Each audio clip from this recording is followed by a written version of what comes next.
Hello, I'm Kamal Santamaria. This is Counting the Cost on Al Jazeera, your weekly look at the world of business and economics. This week, Ecuador. It took a multi-billion-dollar loan from the IMF, but while the corporations got tax forgiveness, the poor got austerity. No wonder Ecuador's seen 2 months of protests. We look at how the government of Lenin Moreno seemingly got it so wrong. Also this week, Shinzo Abe, now the longest-serving Prime Minister Japan's ever seen, and that is quite the achievement. We look at the economic policy that bears his name and whether it's enabled Japan to recover from its lost decades. And in the fight against climate change, we meet the scientists in California working on genetically modifying plants to help soak up greenhouse gases. There is, right now, a rebellion in Latin America against inequality, austerity, and the politics of more of the same. It's not dissimilar to uprisings elsewhere, springing from what look like the most innocuous of changes. Think about Chile. We looked at it a few weeks ago, in fact, where the rise of train fares led to street protests, which then morphed into calls for an end to neoliberalism, the idea of leaving everything to the markets. And then there are the countries who went looking for help.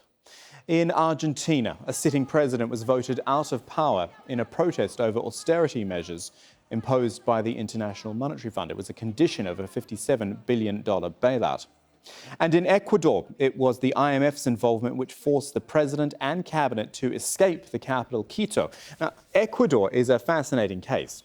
It requested a $4.2 billion loan from the IMF, and a condition of that was to cut the budget deficit. So the government decided to cut the fuel subsidies, which were costing $1.3 billion a year. Now, by the numbers, it makes sense.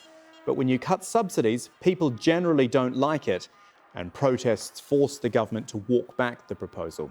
But perhaps even more alarming is that the size of that bailout was also similar to the size of tax forgiveness, which was given to Ecuadorian corporations. Why would you do that? Why would you take a loan to help the corporations, but then cut subsidies to the poorest? Well, we did ask the Ecuadorian government to explain the decision, and while we've heard nothing back yet on this, we do expect to interview a government minister in the coming weeks. So in lieu of that, let's have a little bit of context here. We're going to start with the budget deficit that the government is facing. Now, in dollar terms, we come right out to this year. It is expected to hit $3.6 billion in 2019. All of that in the light purple, that is a budget deficit. Earlier, pre-2009, the dark blue, you're actually looking at a budget surplus. That's come from the commodities boom because Ecuador is a resource-rich nation. There was also the argument that the government needed to cut its debt. So again, let's have a look at that. Starting in 2009, yes, debt has very much grown over that time. By the end of it, we're looking at a 45% debt to GDP ratio. But actually, you would consider that to be a fairly reasonable level. And just because we will inevitably broaden this discussion out to the other protests in the region, I want to have a look at Latin America's growth. So the lines you need to look at are the red line, which is Latin America, and the green line, which is the world as a whole. It has lagged behind the rest of the world, generally speaking, right throughout this time period. Everyone took a dip in 2008, 2009, of course. But by the end of our graph, you can see that Latin American economies are very much the last, the slowest growing in the world, and that would broadly explain much of the unrest that we've seen. With us now on Skype from Rabat in Morocco is Ottaviano Canuto. He is a senior fellow at the Policy Centre for the New South. Thank you so much for your time today. Ecuador, let's start with Ecuador. Austerity for the poor and tax breaks, if you want to call them that, tax relief for the corporations. It just seems to me that Ecuador got this one really wrong. Yeah, Ecuador faces a daunting challenge associated with the fact that it has a dollarized economy.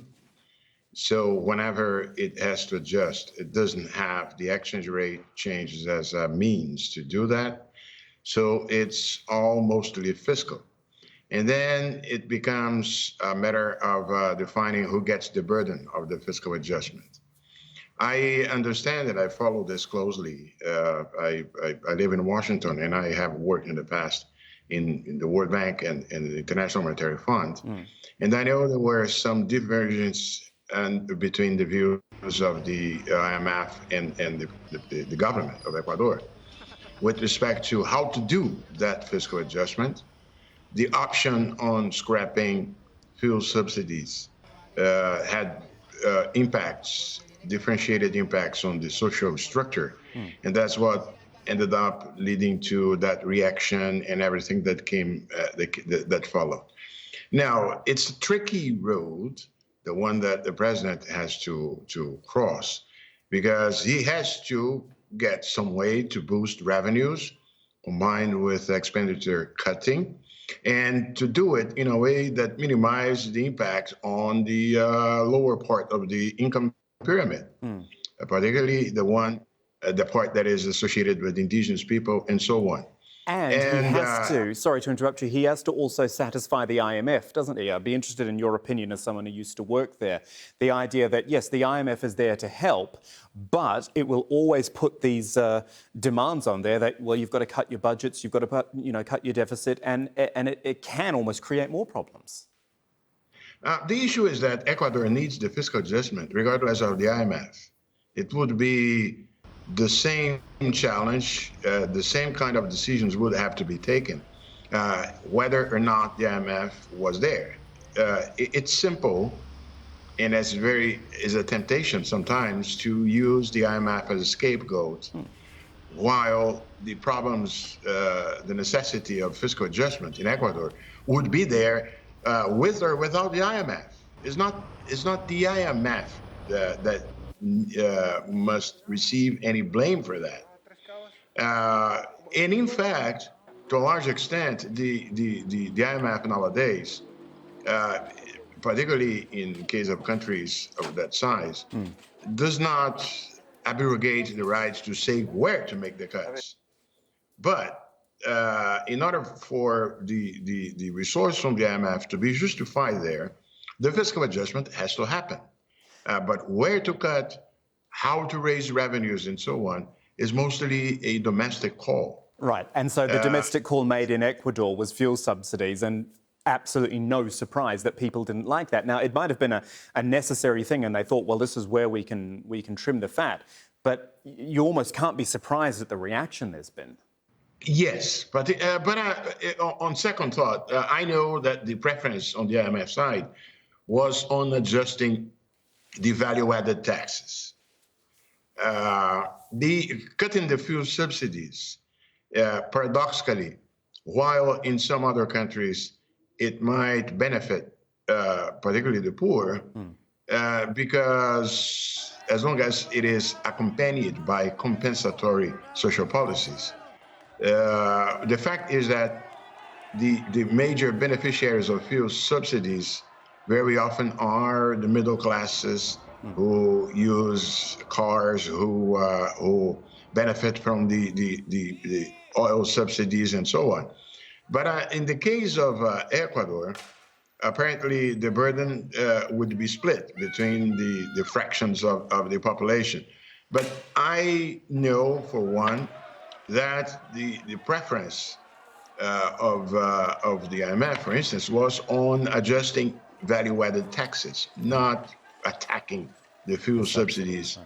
And final word, if I could get from you on Brazil. Currency's at an all-time low there. What sort of future do you predict for the next 12 or so months? Look, the issue in Brazil has had its load of movements in the streets and so on. One of the first in the region, that was 2013, as a reaction to the issues seen at the time, the corruption, as a reaction to the demands for better quality in public service and so on.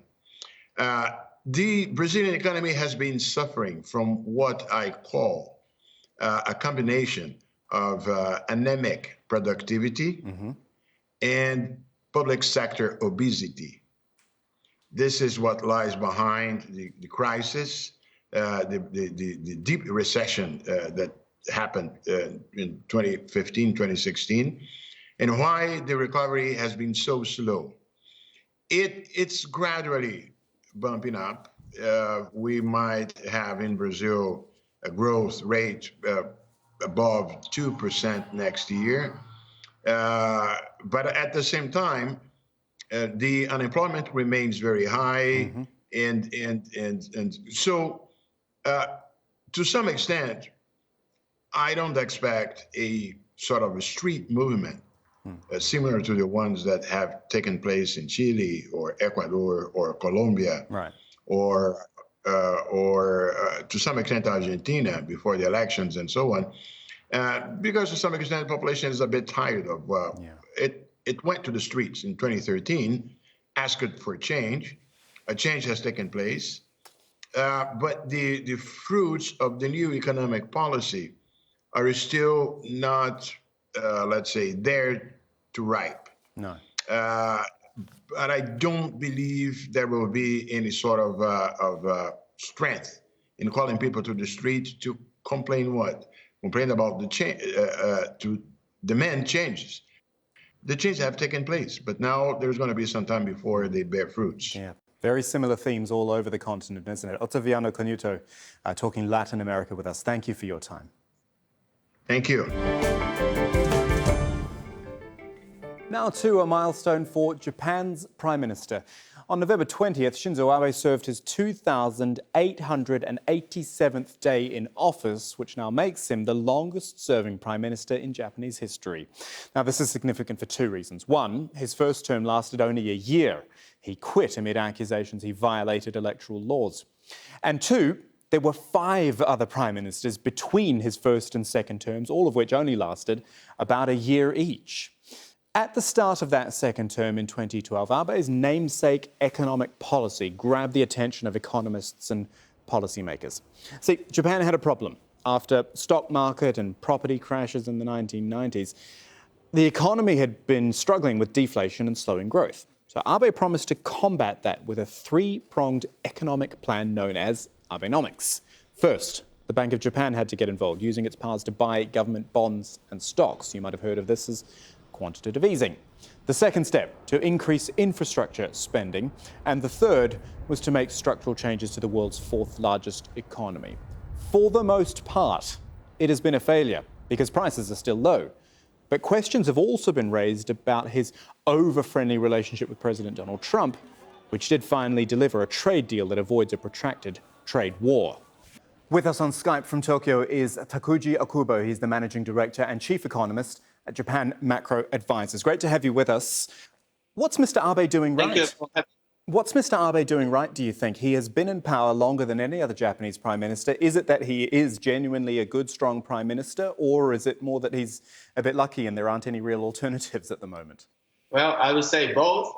So he's been lucky in a sense that the global economy hasn't had any major recession in the past 10 years.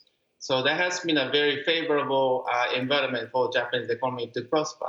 But then I would also say it wasn't just luck. He did implement several major policies. And I think the most important policy that really helped his prime ministership is by forcing Bank of Japan to adopt quantitative easing. And that has been his trademark policy since the beginning. So I would say he picked his policy right. Right, OK, so that was one of the prongs of Abenomics as it was known. And it sounds to me like you think it's been a success. But even so, even with the Bank of Japan doing what it's supposed to, even with there being infrastructure improvements, prices are still low in Japan. And that could be equally viewed as Abenomics not being a success. Right. So indeed, Bank of Japan definitely failed in its target to raise inflation back to 2%. But I think for Prime Minister Abe himself, that hasn't been particularly damaging. I mean, after all, consumer doesn't really want to see their prices to go up. So I think as far as Prime Minister is concerned, I think the monetary policy, this extraordinary quantitative easing by the Bank of Japan has benefited his prime ministership to lengthen. Do you think the model of Abenomics and the way it's worked can be used elsewhere, or was it peculiar to Japan at a certain time, or is it something which other countries could look at and think, oh, it could work for us? Well, I think it could definitely work for other central banks. I mean, basically, Bank of Japan policy, quantitative easing, is it's not particularly unique to Japan. massive bond purchase, lowering interest rate that's being done by ECB and other central banks. So quantitative easing in itself is not particularly unique to Japan. Let's talk about Mr. Abe's relationship with other world leaders specifically, and everything seems to come back to him these days, but US President Donald Trump. Abe was criticised for being perhaps too close to the US president, but then he also did manage to strike a deal, didn't he, which avoided one of Mr. Trump's favourite things, which is tariffs. Did he do the right thing in this relationship, do you think? Definitely. I think he can be quite proud of how he managed his relationship with President Trump.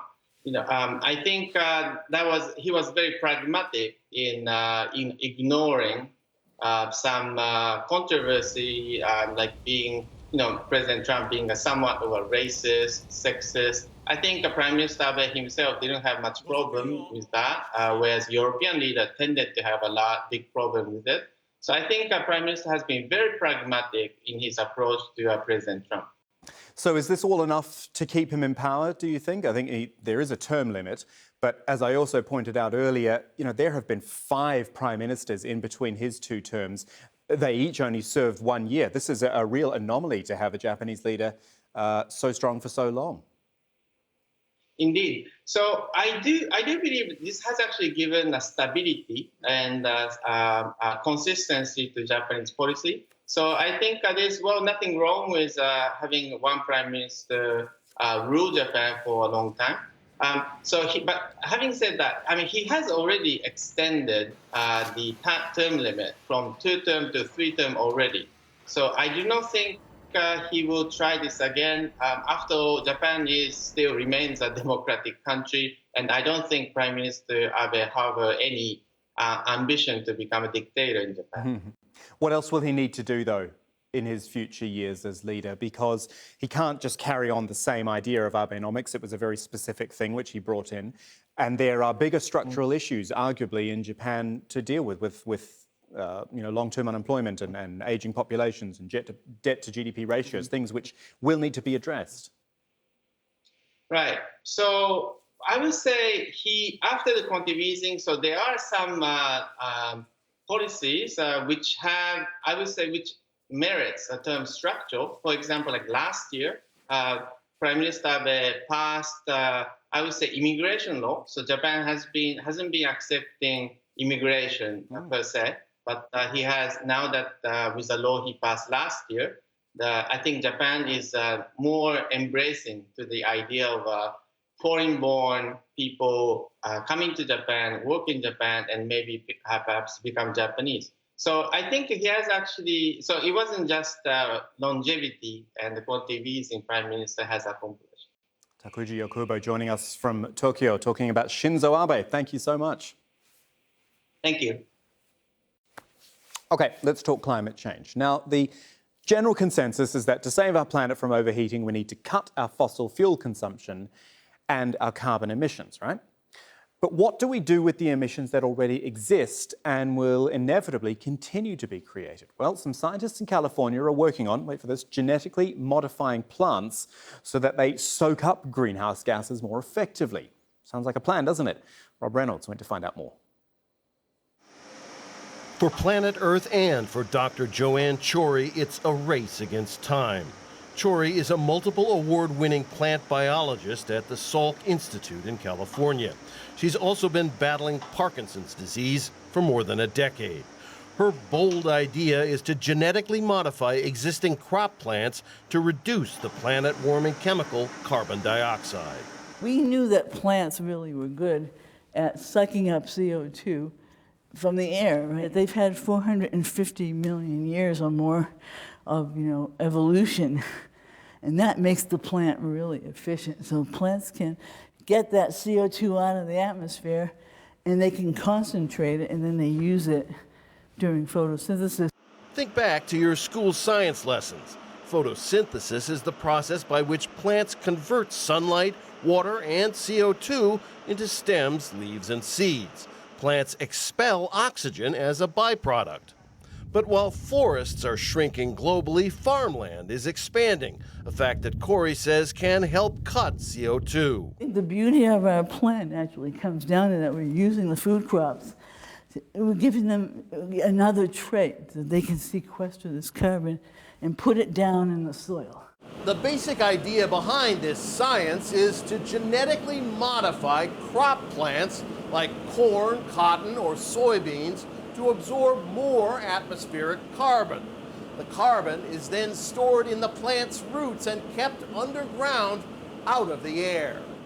The scientific team wants to develop food crops that will grow longer, deeper roots to sequester the extra CO2 they absorb in their tissues as they grow. The hope is, over a decade or more, that enough of that carbon dioxide will be sucked out of the atmosphere that we will be able to begin to mitigate the rising CO2 levels because of the burning of fossil fuels. Chori admits it's a bold initiative which could take years to implement if the gene manipulation is successful. But for her, it's personal. There is an urgency with this project, and for me, you know, I'm 64 years old, okay? I've had Parkinson's for 16 years. That's a long time. While I feel good, I have to do this, you know. We have to stay so on point to get it done, right? You have a single goal. You have to keep your eye on that goal. Joanne Chori, a warrior in a laboratory fighting for planet Earth. Finally this week, olives from Pakistan. Probably not the first place you'd think of for a decidedly Mediterranean food, but believe it or not, Pakistan actually has more suitable land for olive cultivation than Spain, which is currently the largest producer in the world. Could the humble olive help boost the local economy? Kamal Haider has more now on Pakistan's potential. Every year, Pakistan imports over $2 billion worth of edible oil. And although the backbone of the country's economy depends on agriculture, very little attention has been given on how to solve Pakistan's future crisis by coming out with new revolutionary ideas. A silent revolution is underway, and farmers in the Potahar Valley are now planting olive groves such as these. Not only will it help farmers in the arid zones to come out with another source of revenue, but it will also help the country save billions of dollars every year on import of edible oil. In the Government of Punjab Agriculture Department launched a mega flagship program that developing Potahar into an olive valley since 2015 and 16. And in this project, we have planted almost more than 1 million olive trees on an area of 800 acres, you can say 3,200 hectares, and 750 different farmers who got benefit of this project. Not only is the olive tree a great carbon sinker, it will also stop land erosion, and experts say that it will also mitigate the effects of climate change. The potential for olives in Pakistan is great. Not only will it put the country on the map of oil exporting and olive producing countries, it will also help raise revenue for poor farmers. Olive crop, this is a very beneficial and very useful product, especially for this region, because this is a sort of place where you don't have many lakes, water resources. Initially you have to wait for 4 to 5 years, but then when you get the output, you get the return, so it is worth waiting. Just compare Pakistan to Spain, which is the largest producer of olives, with an area of 2.4 million hectares under cultivation. And experts here say that Pakistan has more than 3.5 million hectares suitable for tree plantation and particularly olive groves. Because the country is running out of water, new methods are needed. Farmers here are now beginning to realize that by growing olives, they will not only mitigate the effects of climate change, but also help boost their incomes. And that is where we'll leave you for this week, but we'd love to hear from you as well. You can tweet or message me directly at KamalAJE with the hashtag AJCTC if you don't mind, or you can email us as well. countingthecost@aljazeera.net is the address. And there's more for you online as well, aljazeera.com/CTC. That takes you straight to our page with individual reports, links and entire episodes for you to catch up on whenever it suits you. But that is it for this edition of Counting the Cost. I'm Kamal Santamaria from the whole team. Thanks for joining us. The news on Al Jazeera is next.